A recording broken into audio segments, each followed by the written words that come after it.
News now. Here's Mike Cheney. And we welcome this morning our Kentucky Governor, Steve Beshear. Good morning, Governor. Hey, Mike. How are you? Great as always. Hope you're doing well, too. We're doing fine and working hard to try to make sure we get our people back to work as quick as we can during this recession. And you're working hard on some other items as well. Medicaid is in trouble, and you recently announced some proposed changes to try to help secure that money. Could you explain the foreseen problems and your solution? Yeah, Mike, of course, one of the problems with the Medicaid program is that it constantly grows, and that's for two reasons. One is that because of this recession, there are a whole lot of more people out of work and qualify for Medicaid than ever before.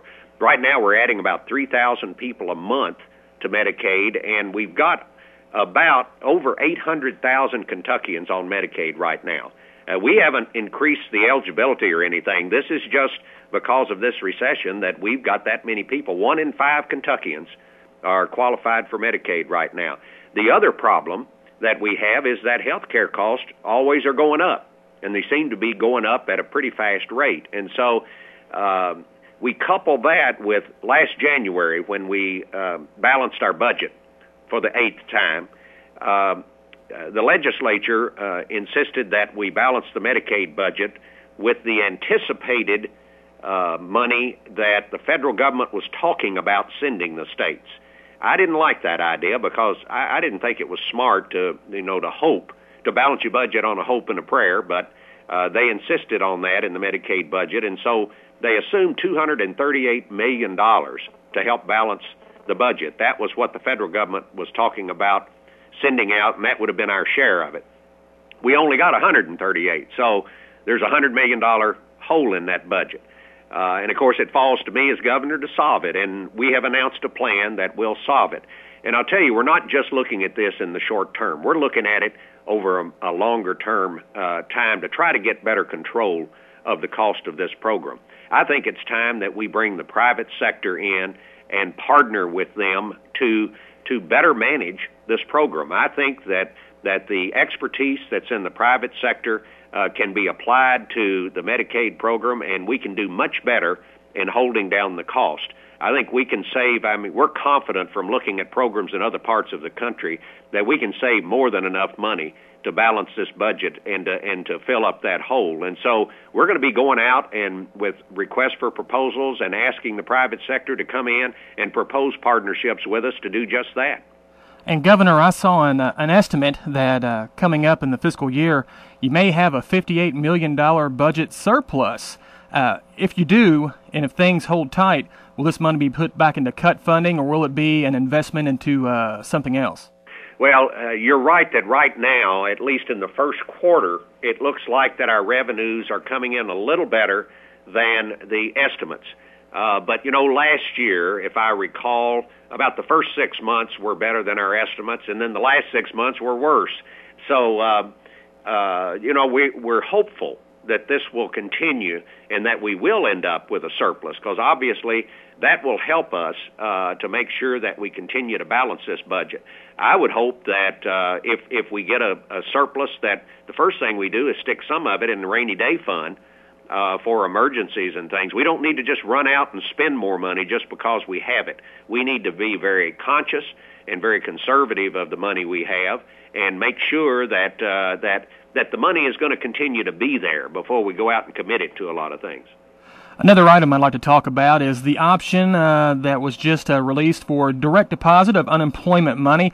Now, unemployment's a bad thing, but there are some ways to make it easier for people. How will this save the state money, and how can people sign up for that?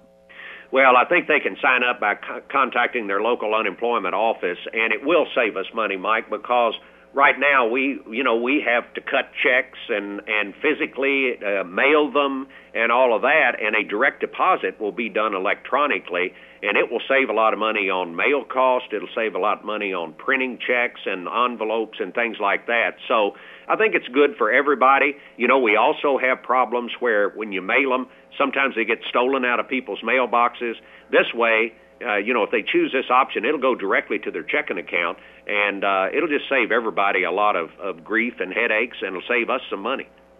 Now, as we wrap up here in Owensboro, riverfront development is well underway. There's still a lot of naysayers.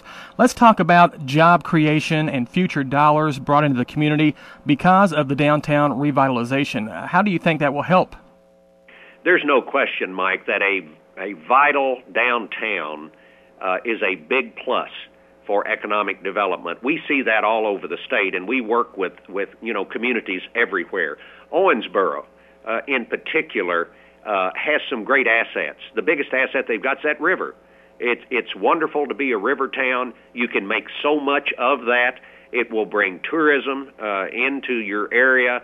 That it will help to bring more jobs in, because not only from tourism, but from locating more companies there. You know, we've had some pretty good luck here in the last 3 years. We've been to Owensboro a bunch of times, announcing new jobs, and our companies there expanding jobs. You know, the U.S. Bank expansion, and they started out to be 500 new jobs, and I saw the other day where they say they think it's going to be even more.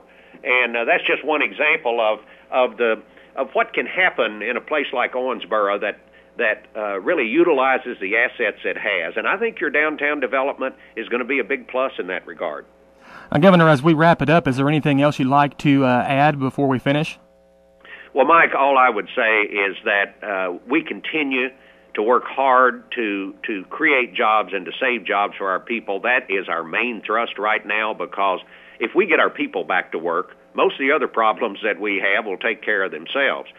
We've got to make sure that people have that good job so that they can keep a roof over their head and feed their families, send their kids to school.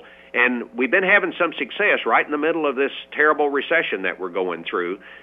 In the last 16 months, we've got about 200 companies who are taking advantage of these new incentives that I created through the legislature 16 months ago. And that has the potential of creating about 11,000 new jobs and about $1.8 billion of new investment in the state, and about 4,800 saved jobs that we would otherwise lose to some other state. So we're heading in the right direction. You know, are we out of this mess yet? No, we're not. And I know that we've still got a lot of people hurting.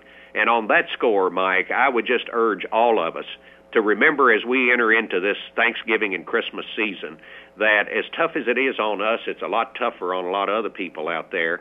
And let's be as generous as we can with our food banks and in all the other ways, and our charities, to take care of people and help people during this wonderful time that we're about to experience. Governor, it's great talking to you as always. We hope you have a great day, and thanks for calling in.